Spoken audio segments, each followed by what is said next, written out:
Hey, my name is Sweeper3D and I am a freelance 3D artist.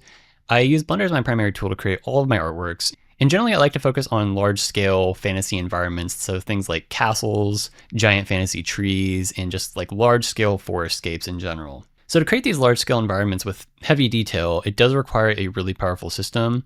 So to create all of these artworks that you see here, as well as the one I'm creating for this video, that has been made using an RTX 3090, which has absolutely been an amazing card. It handles everything I've thrown at it and allowed me to create really anything that I've wanted to without any struggle. And I did actually recently switch to an RTX 5090 for my new build that I made after this render actually.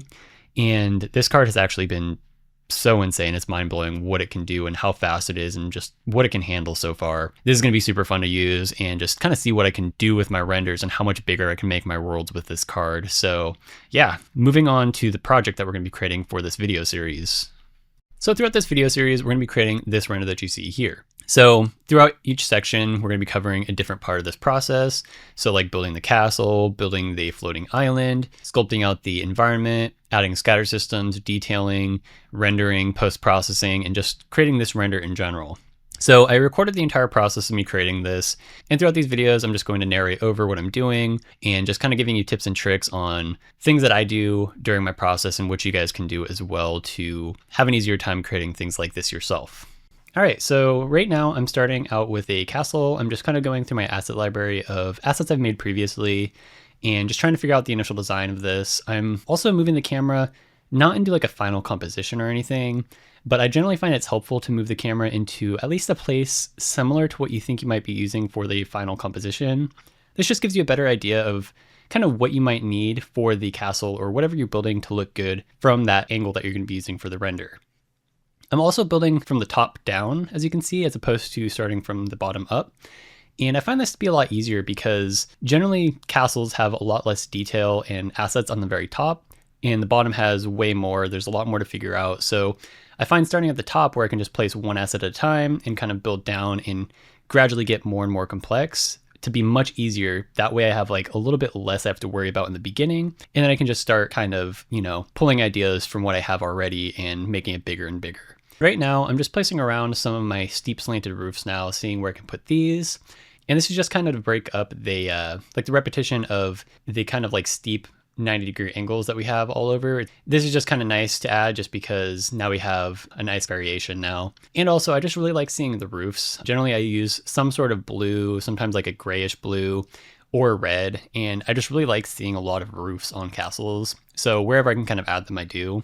Right now I'm also placing some more kind of tall window blocks around as well, but I'm kind of messing with different angles as well. So this is one thing I like to do. If I already have some assets placed around in 90-degree angles, as you can see that we have at the top, I'll start kind of messing with different angles like 25-degree angles, 45-degree angles, and kind of rotating them around the castle, and also messing with symmetry too. So if I do one thing on one side, I'll probably do it on the other side, and sometimes I'll like to do them in corners as well, as you can see.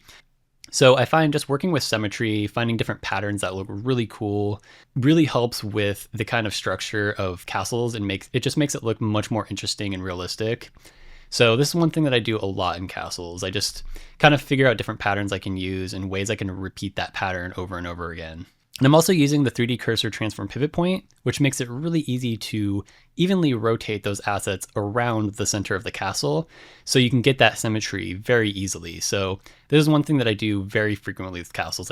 I just keep the origin point in the very center, which allows me to just rotate those anytime I need to, very easily and very quickly. So this cylinder too that's in the very center, that's just kind of a plain white basic cylinder right now. It's a block out.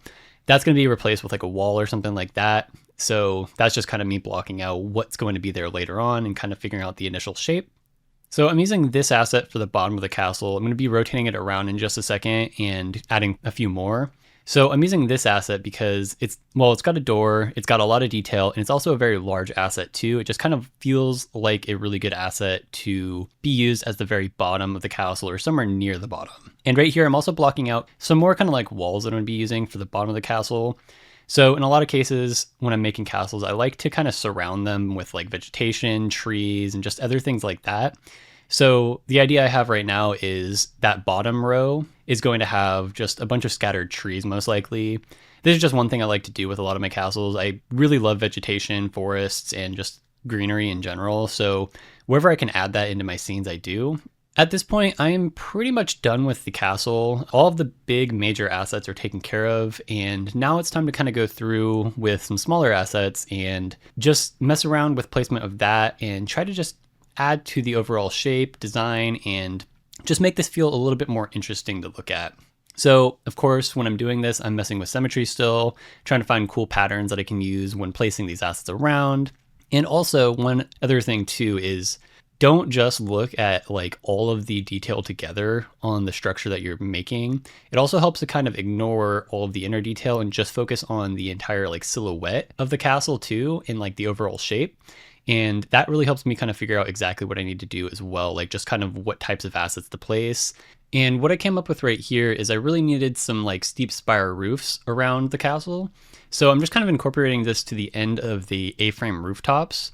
And I thought this looked really cool. Of course, you can kind of see the windows are kind of clipping through the roof a little bit in like a weird way. It's a little bit messy, but this is going to be viewed from a far distance, so it doesn't actually really matter. You won't actually be able to see that kind of weird detail. But for any scene that you're going to actually be viewing something like this up close, definitely make sure to take care of those kind of messy parts, because that is definitely important if you're going to be seeing it up close.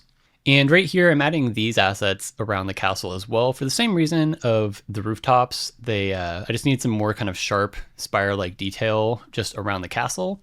So I'm just kind of incorporating these in a different way too, and just trying to position these just so I can use the 3D cursor transform pivot point to rotate this around the castle evenly. So right here, I'm grabbing the top face and I'm basically deleting the face of it and keeping just the edges.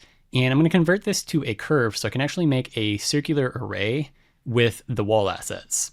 So this is going to be using an array modifier and a curve modifier with this curve circle as the curve object. As you can see, it's very simple to do. And all I'm just doing right now is positioning this into place, scaling down the wall asset, and just trying to get this lined up perfectly with the block out walls that I have. I figured this detail actually wasn't what I wanted for the wall.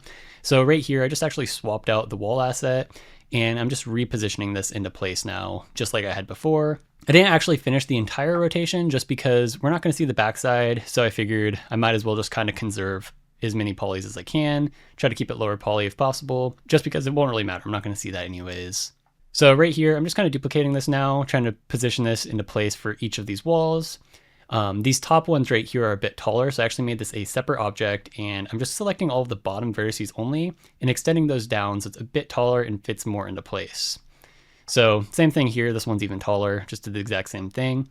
And that's pretty much it for the actual asset part of the castle. So now what I'm doing is I'm going through and swapping the materials.